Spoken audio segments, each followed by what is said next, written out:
नमस्कार, स्वागत है आप सभी के अपने YouTube channel Shri Krishna IAS में। जिस वक़्त का हमें इंतज़ार था, हम सभी का इंतज़ार था, वो वक़्त आ गया है। हम किस वक़्त की बात कर रहे हैं? अभी पीएससी की विज्ञप्ति जारी हो चुकी है, जिसमें 71वीं के लिए संयुक्त प्रतियोगिता परीक्षा की अधिसूचना जारी हुई है, जिसमें आवेदन जो है वो 2/6/2025 से यानी 2 जून 2025 से लेकर 30 जून 2025 तक का टाइमलाइन फिक्स किया गया है। आप सभी इसकी जानकारी bpscbihar.gov.in पे प्राप्त कर सकते हैं और क्या-क्या इसमें है कि 71वीं एकीकृत संयुक्त प्रतियोगी परीक्षा के लिए कुल 1200 प्लस पदों पर नियुक्ति के लिए विज्ञप्ति जारी की गई है। निवेदन आमंत्रित किए गए हैं, एप्लीकेशन ठीक है। ये रिक्तियाँ बढ़ भी सकती है। तिथि जो इम्पोर्टेंट है 2 जून 2025 से 30 जून 2025 तक परीक्षा जो है, देखिए 30 अगस्त 2025 को संभावित है, फिक्स नहीं है, संभावित है 30 अगस्त को ही, ध्यान रखिएगा अगस्त लिखा गया है न कि सितंबर, ठीक है। और कुल पद 1250 अभी फिक्स किए गए हैं, जैसे जैसे आते रहेगा इसमें जुड़ते जाएंगे, ठीक है। वेतनमान जो है लेवल 7 से लेवल 9 तक है। स्नातक योग्यता होनी चाहिए, जनरल स्नातक, ठीक है, यानी ऑनर्स भी होना चाहिए, ठीक। इसके बाद अगर देखा जाए तो आप 2 जून से इसकी कर सकते हैं अप्लीकेशन। अगर बात करें हम अपने इस प्रोग्राम के बारे में तो हमने देखिए परीक्षा जो है वो तो तभी आसान आपके लिए वो उस समय आसान हो पाएगी जब आप प्रैक्टिस करेंगे, बेहतर प्रैक्टिस कर पाएंगे, तभी जाकर आपके लिए बीपीएससी 71वीं आसान होने वाली है। अन्यथा तो बहुत सारी भीड़ होती है, उनमें बहुत मंझे हुए लड़के होते हैं, तो इसके लिए प्रैक्टिस बहुत ज़रूरी है। तो हमने शुरुआत किया हुआ है प्रैक्टिस सेट का ये सिलसिला, जिसमें आज हम अपने चौथे क्लास में पहुंचने वाले हैं। इसमें भी बायोलॉजी के लगभग 3 पिछले क्लास जो हैं वो बायोलॉजी के हैं, तो आप समझ सकते हैं बायोलॉजी के लिए हमने कहाँ-कहाँ से प्रयास किया होगा। तब जाकर स्टैंडर्ड स्टैंडर्ड क्वेश्चन को हम यहाँ पर आपके समक्ष ला रहे हैं। इसमें बायोलॉजी और केमिस्ट्री जो है मिक्स है, यानी बायोलॉजी भी है, केमिस्ट्री भी है। तो टॉप 25 है, यानी इस क्लास में 25 क्वेश्चन रहने वाले हैं, जिसमें बायोलॉजी और केमिस्ट्री के मिक्स रहने वाले हैं। पूरी तरह से अब जोर लगा दीजिए, जान झोंक दीजिए, जो भी करना है कर दीजिए, क्योंकि अगर जब जारी हो गया है तो परीक्षा बहुत जल्दी होगा, ठीक है। तो चलिए ज़्यादा देर न करते हुए हम अपने आज के इस क्लास की ओर बढ़ते हैं। आज के क्लास का पहला क्वेश्चन है कि निम्न में से कौन से युग्म से द्विविस्थापन अभिक्रिया यानी डबल डिस्प्लेसमेंट रिएक्शन होगी? ऑप्शन ए है एसिटिक अम्ल और अमोनियम हाइड्रोक्साइड। ऑप्शन बी है सोडियम कार्बोनेट का घोल और हाइड्रोक्लोरिक एसिड। ऑप्शन सी है सोडियम सल्फेट का घोल और बेरियम क्लोराइड। और ऑप्शन डी है इनमें से कोई नहीं। द्विविस्थापन अभिक्रिया यानी कि अगर ए प्लस बी लिखा जाए और ये अभिक्रिया होता है, सॉरी, ये अब ऐसे ना होगा X Y plus A B, तो द्विविस्थापन का मतलब दोनों विस्थापन होना चाहिए, एक्स बी के साथ और वाई ए के साथ। तो इस प्रकार से द्विविस्थापन हो जाएगा ए एक्स प्लस बी वाई, इस तरीके से द्विविस्थापन अभिक्रिया कहा जाता है, ठीक है। तो इसके सही जवाब होगा सोडियम सल्फेट। सोडियम सल्फेट का घोल और बेरियम क्लोराइड का घोल जो है ये सभी द्विविस्थापन अभिक्रिया की उदाहरण है। नेक्स्ट क्वेश्चन है कि जब तांबा हवा में मौजूद नम कार्बन डाइऑक्साइड के साथ अभिक्रिया करता है और धीरे धीरे अपनी चमकदार भूरी सतह खो देता है और एक हरा आवरण निर्मित हो जाता है, यह हरा पदार्थ किसका उदाहरण है? यानी जो हरा पदार्थ होता है तांबे पर, तो वो किसका उदाहरण है? ऑप्शन ए है रेंसिडिटी का, माने प्रोसेस बताना है किस अभिक्रिया के दौरान होता है, संक्षारण का, किण्वन का या फिर चेलेशन का। तो इसका जवाब होगा संक्षारण। संक्षारण के उपरांत ही जिंक के यानी जो तांबा है उसके परत पर हरा आवरण निर्माण हो जाता है, जो कि संक्षारण एक प्रक्रिया है धातु के ऊपर लगने वाली, ठीक है।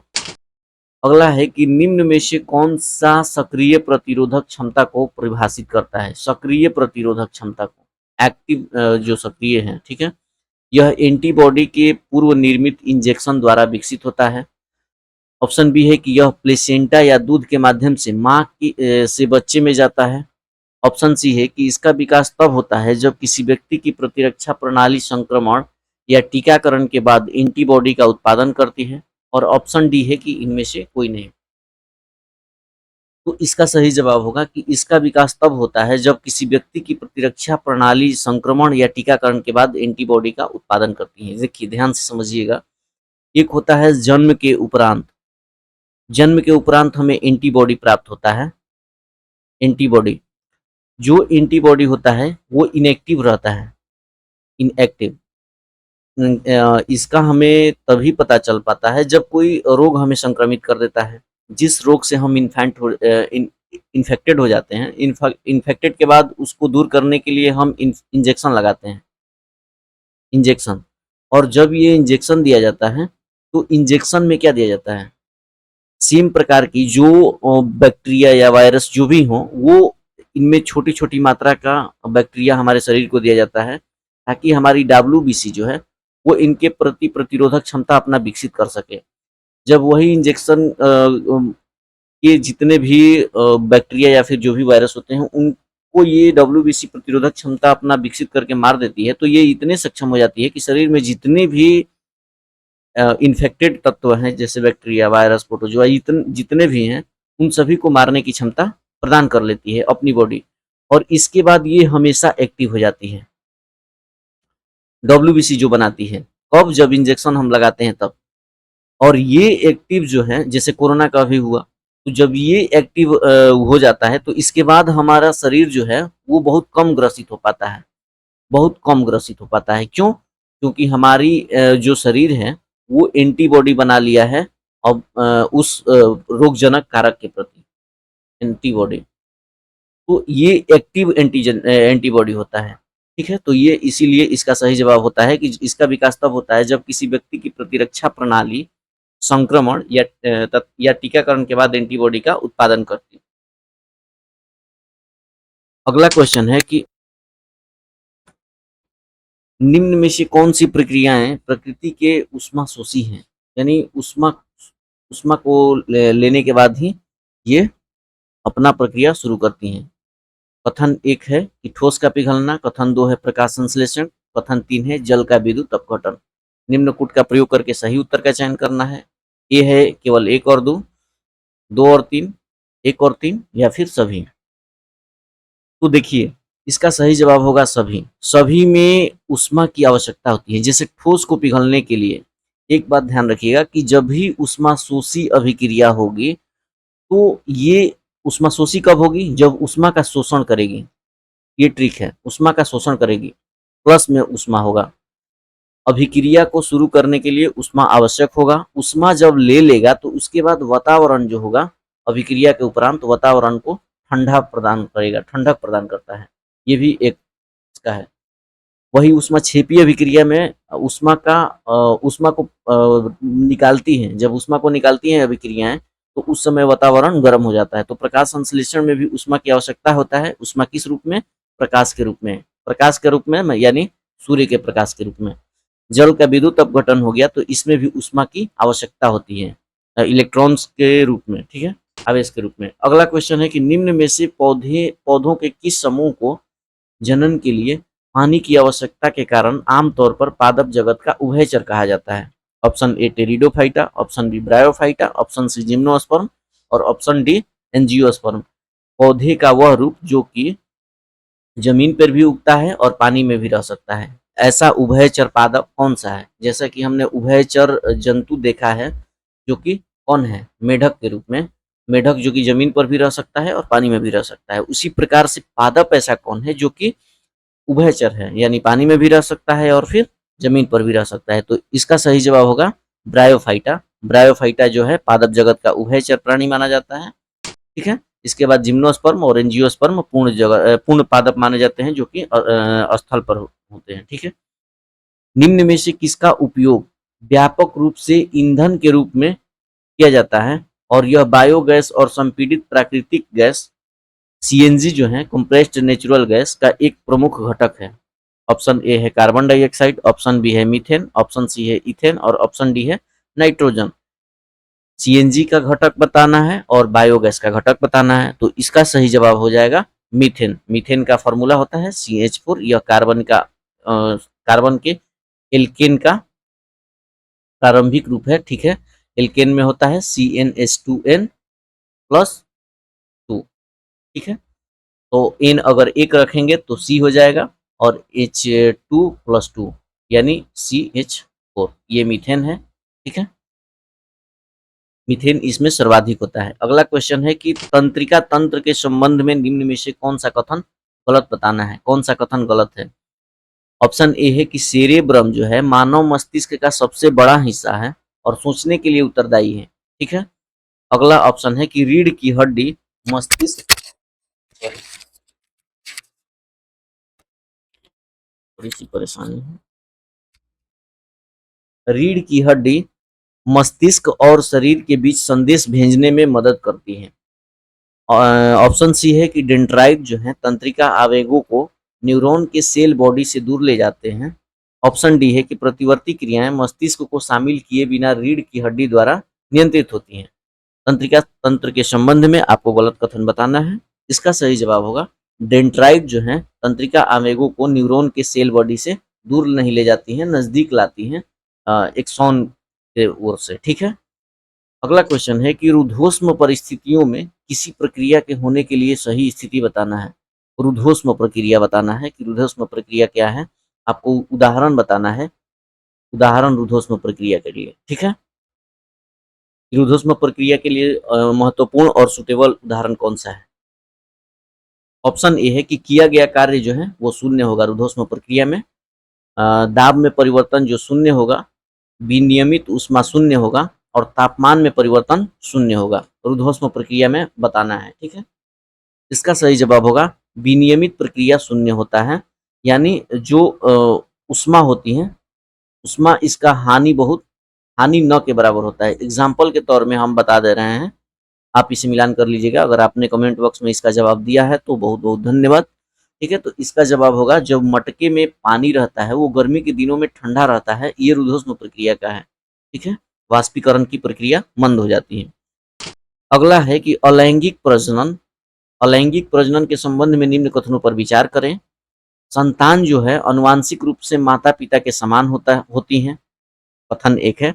कथन दो है कि इसमें युग्मकों के संलयन के लिए दो माता पिता की आवश्यकता होती है। ठीक है, ध्यान देना है, यहाँ अलैंगिक है। कथन तीन है इसमें द्विविखंडन, मुकुलन, बीजाणु निर्माण जैसी प्रक्रिया शामिल है। कथन चार है कि इसके परिणाम स्वरूप अनुवांशिक रूप से विविध संतानों का जन्म होता है। कौन सा कथन सही बताना है आपको। ठीक है, तो इस उपरोक्त कथनों के माध्यम से आप अभी तक भाप लिए होंगे कि इनमें से कौन सा कथन सही है। तो इसका सही जवाब होगा 2, 3 और 4। कैसे, देखिए, दो माता पिता की आवश्यकता होती है अलैंगिक जनन में, ऐसा तो बात नहीं है, दो गलत है। ठीक है, सुधार कर लीजिएगा, ये नहीं होगा। अलैंगिक जनन में जरूरत नहीं है कि दो माता पिता होंगे ही होंगे। ठीक है, इसमें द्विविखंडन, मुकुलन और बीजाणु निर्माण जैसी प्रक्रियाएं तो शामिल होती ही हैं। इसके परिणाम स्वरूप अनुवांशिक रूप से विविध संतानों का जन्म होता है, यानी इसका जवाब डी हो जाएगा। 1, 3 और 4, एक संतान अनुवांशिक रूप से मत नहीं, ये भी नहीं है, 3 और 4 हो जाएगा। ठीक है, 3 और 4। अगला क्वेश्चन है कि हरे पौधों में प्रकाश संश्लेषण के दौरान क्या होता है, कौन सी प्रक्रिया होती है प्रकाश संश्लेषण के दौरान। ठीक है, ऑप्शन ए है कि ऑक्सीजन का अवशोषण और नाइट्रोजन का उत्सर्जन। ऑप्शन बी है CO2 का अवशोषण और ऑक्सीजन का उत्सर्जन।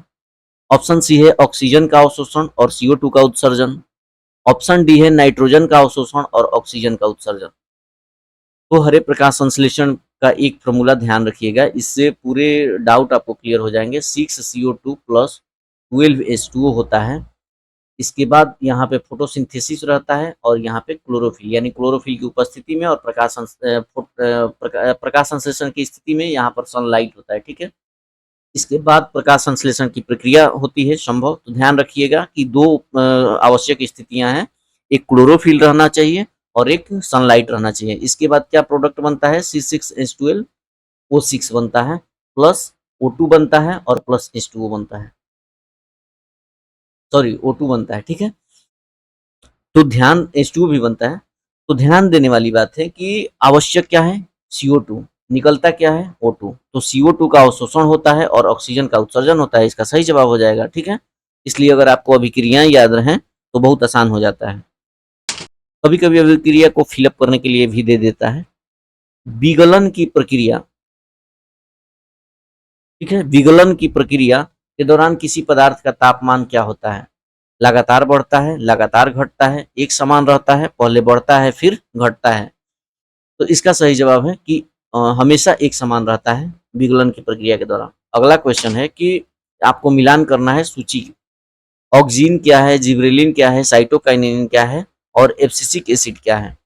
देखिए, ऑक्सीजन जो है वो कोशिका के जैसे कि वृद्धि में सहायक होता है। कोशिका के वृद्धि के लिए ऑक्सीजन बहुत इम्पोर्टेंट होता है। तो इसका कौन सा हो जाएगा? जिबरेलिन एब्सिसिक अम्ल जो है, सॉरी एक सेकंड, एब्सिसिक अम्ल जो है, एब्सिसिक अम्ल जो है ये फलों को पकाने के लिए जिम्मेदार होता है। ठीक है। साइटोकाइनिन जो है ये कोशिका में विभाजन करवाता है। तो आपको इसको मिलान करना है कि ऑक्सीजन जो है बीजों की अंकुरों में कोशिका विभाजन और लंबाई को बढ़ाता है। अंकुर में लंबाई के लिए जिम्मेदार है। जिबरेलिन जो है वो बीजों की प्रसुप्ता अवस्था को तोड़ता है और बीजों के अंकुरण को बढ़ावा देता है। साइटोकाइनिन जो है वो कोशिका विभाजन को बढ़ावा देता है और जीर्णता को विलंबित करता है। और एब्सिसिक अम्ल जो है वो बीज की निष्क्रियता को बढ़ावा देता है। ठीक है। एब्सिसिक अम्ल जो है वो बीज की निष्क्रियता को बढ़ावा देता है और फल को पकाता भी है एथिलीन के साथ। ठीक है। अगला है कि तापमान में वृद्धि के साथ कण जो है वाष्प अवस्था में प्रवेश करने के लिए पर्याप्त क्या प्राप्त करते हैं? तापमान में वृद्धि के साथ कण जो है वाष्प अवस्था में प्रवेश करने के लिए पर्याप्त क्या प्राप्त करते हैं? द्रव्यमान प्राप्त करते हैं कि घनत्व प्राप्त करते हैं कि स्थितिज ऊर्जा प्राप्त करते हैं कि गतिज ऊर्जा? तो इसका सही जवाब होगा गतिज ऊर्जा। क्योंकि गतिज ऊर्जा के बाद कण वाष्पशील पदार्थों में परिवर्तित हो जाते हैं और गतिज करना शुरू कर देते हैं। अगला है कि कवक के संबंध में निम्न कथन में से कौन सा कथन सही है? कवक जो है स्वपोषी जीव है। कवक की कोशिका भित्ति सेलुलोज की बनी होती है। कवक केवल अलैंगिक बीजाणुओं के माध्यम से प्रजनन करते हैं। कवक जो है विषमपोषी जीव है जिसे क्षयकारी कार्बनिक पदार्थों से पोषक तत्वों को अवशोषित करते हैं। इसका जवाब आपको कमेंट बॉक्स में जरूर बताना है। बताते रहिए, इससे आपकी और मेमोरी पावर को इन्हांसमेंट मिलेगा। ठीक है। तो इसका सही जवाब होगा कि कवक जो है वो विषमपोषी जीव है जिसे क्षयकारी कार्बनिक पदार्थों से पोषक तत्व प्राप्त होते हैं। ठीक है। आपको बताना है कि कवक की कोशिका भित्ति वो किससे बनी होती है। अगला क्वेश्चन है कि अभिकथन एक है कि अनुवांशिक रूप से संशोधित जो जीएम फसल है, जीएम का फुल फॉर्म क्या होता है? Genetic modified. ठीक है। ये फसल होती हैं कीटों का प्रतिरोध कर सकती हैं जिससे रासायनिक कीटनाशकों की आवश्यकता कम हो जाती है। कारण है कि अनुवांशिक रूप से संशोधित फसलों में वांछित विशेषताओं को उत्पन्न करने के लिए विशिष्ट जीनों का कृत्रिम रूप से डाला जाता है। इसका आपको बताना है। तो इसका सही जवाब है कि दोनों कथन सत्य है। यानी अनुवांशिक रूप से जो भी संशोधित फसलें होती हैं उनके बीज स्तर पे, जीन के स्तर पे कीटों को प्रतिरोध करने वाली जीनों को संशोधित किया जा सकता है जिससे रासायनिक कीटनाशक की आवश्यकता कम हो जाती है। ये सही बात है क्योंकि जो कपास है, जीएम का बीटी बैगन है, कपास है, ये सभी कीटनाशक के रूप में आती हैं।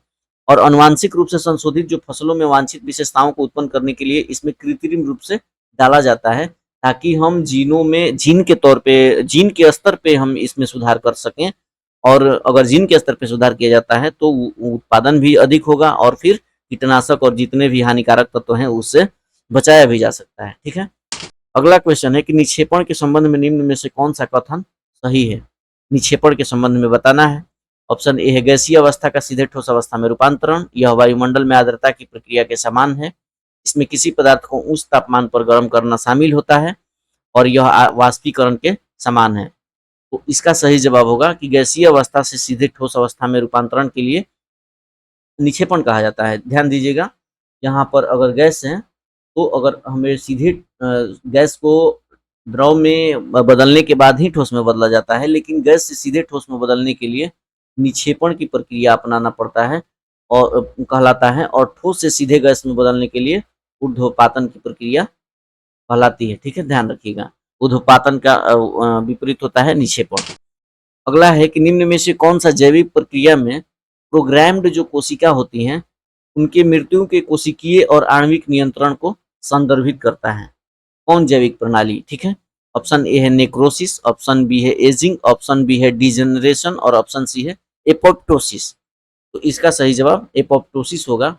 एपोप्टोसिस में जो है वो लाइसोसोम से प्रेरित होकर माइटोकॉन्ड्रिया भी प्रोग्राम्ड कोशिका के मतलब कि लाइसोसोम से प्रेरणा लेकर और माइटोकॉन्ड्रिया भी कोशिका को मारने में सक्षम होने लगती है। इसी को प्रोग्राम्ड कोशिका मृत्यु कहलाता है। ठीक है, अगला है कि सोडा वाटर जैसे वातित पेय माने ठंडा शीतल पेय में कौन सी गैस विलेय के रूप में मौजूद होती है? ऑप्शन ए है जैसे हम लाइम वाटर, सोडा वाटर जो भी पीते हैं कोल्ड ड्रिंक्स के रूप में, उनमें कौन सी गैस विलेय होती है, कौन सी गैस घुली रहती है? ऑप्शन ए है oxygen, option B CO2, option carbon dioxide, option C hydrogen और ऑप्शन डी नाइट्रोजन। इसका सही जवाब होगा कार्बन डाइऑक्साइड। कार्बन डाइऑक्साइड को उच्च दाब पर उसमें विलेय किया जाता है यानी घोला जाता है। कथन एक है कि सभी हरे पौधे स्वपोषी होते हैं क्योंकि वे क्लोरोफिल का उपयोग करके अपना भोजन स्वयं बनाते हैं। कथन दो है कि घटपर्णी पौधे जो कीटभक्षी होते हैं प्रकाश संश्लेषण करते हैं तथापि पोषक तत्वों की आवश्यकता को पूरा करने के लिए कीटों पर निर्भर रहते हैं। ध्यान दीजिएगा, कथन और कथन दो कौन सही है?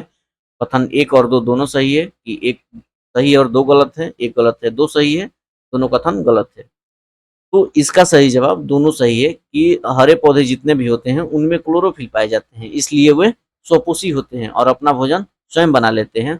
और घटपर्णी जो है वे कीटभक्षी तो होते हैं, क्यों? अपने नाइट्रोजन की कमी को पूरा करने के लिए, लेकिन प्रकाश संश्लेषण भी करते हैं। प्रकाश संश्लेषण अपना भोजन स्वयं बनाते हैं और नाइट्रोजन एक पोषक तत्व है जिसकी कमी को पूरा करने के लिए वो कीटों पर निर्भर करते हैं।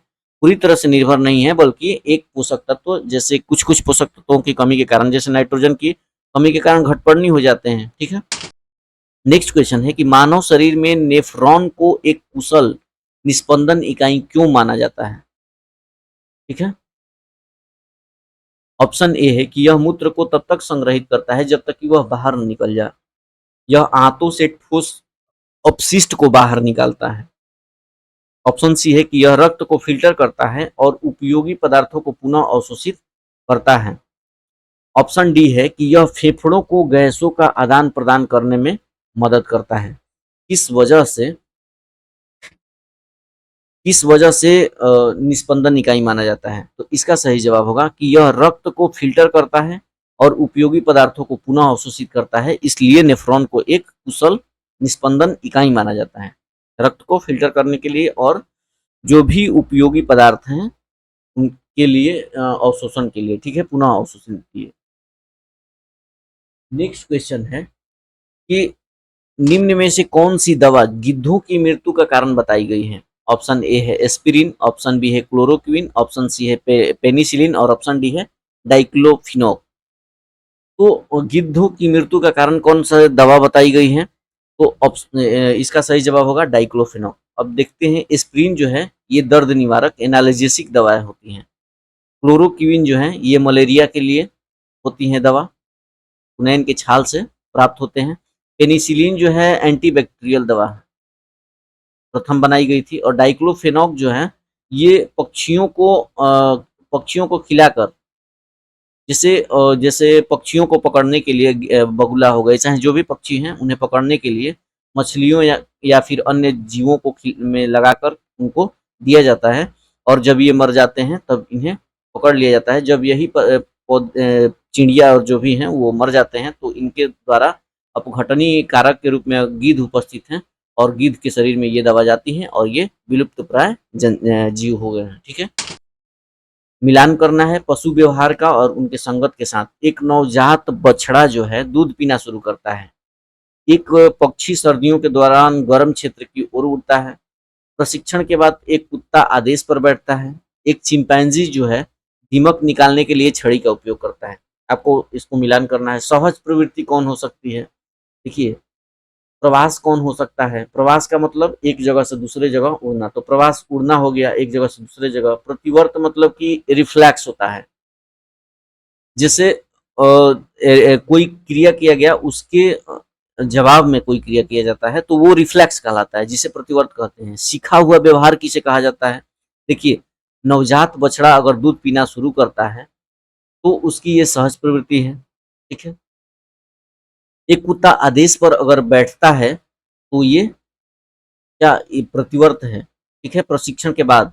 इसके बाद अगर छड़ी का उपयोग करता है तो सीखा हुआ व्यवहार है, यानी सॉरी, अगर आदेश पर बैठता है तो ये भी सीखा हुआ व्यवहार है, प्रतिवर्त नहीं है। किसी क्रिया के द्वारा क्रिया के मतलब कि क्रिया के विपरीत नहीं करता है, उसके एवज में नहीं करता है, इसलिए प्रशिक्षण के दौरान कुत्ता आदेश पर अगर बैठ रहा है तो वो जरूर सीखा हुआ व्यवहार है, ठीक है।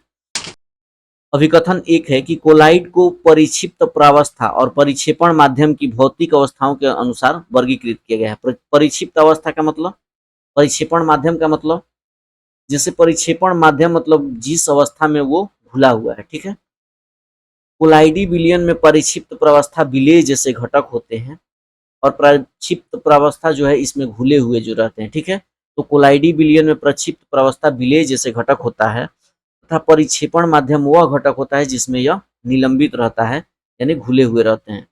तो ये दोनों सही हैं और दोनों का ये स्पष्टीकरण है कि जैसे कोलाइडी विलयन है, इसमें परिक्षिप्त अवस्था इसके अवस्था के अनुसार ही किया जाएगा कि अगर इसके कण ज्यादा घुले हुए हैं, किसके, परिक्षिप्त प्रावस्था के कण अगर ज्यादा घुले हुए हैं तो निलंबन होगा या कोलाइडी, ये आपको कमेंट बॉक्स में बताना है।